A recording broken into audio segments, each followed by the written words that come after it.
নমস্কার বন্ধুরা, welcome to Deepa's home kitchen Goalpara. আজকে আমি বানাবো মুরগির মাংসের ঝোল আলু দিয়ে।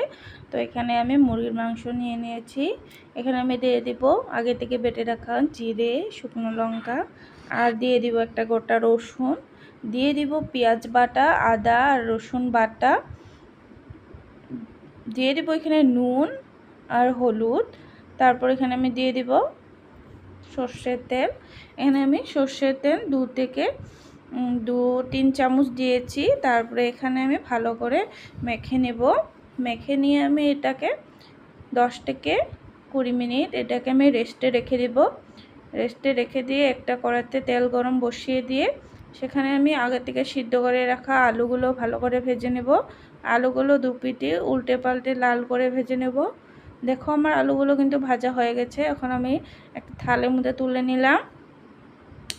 আবারও আমি ওই কড়াইতেই তেল দিয়ে দিলাম, অল্প করে দিয়ে দিলাম তেজপাতা, দিয়ে দিব গোটা জিরে।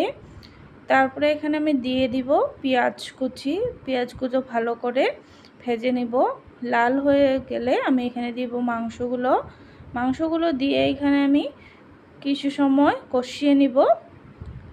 কষিয়ে নেওয়ার পর এখানে আমি দিয়ে দিব ঢাকা দিয়ে এখানে আমি 5 থেকে 6 মিনিট রেখে দিব। তারপর ঢাকা খুলে দেব। ঢাকা খুলে দেখবো যে মাংসটা কতটা তেল ছাড়লো। দেখো আমার মাংসটা কিন্তু খুব ভালো করে তেল ছেড়ে দিয়েছে। কিন্তু এখানে আমি দিয়ে দিব আবারও কষিয়ে দিয়ে দিব ঢাকা।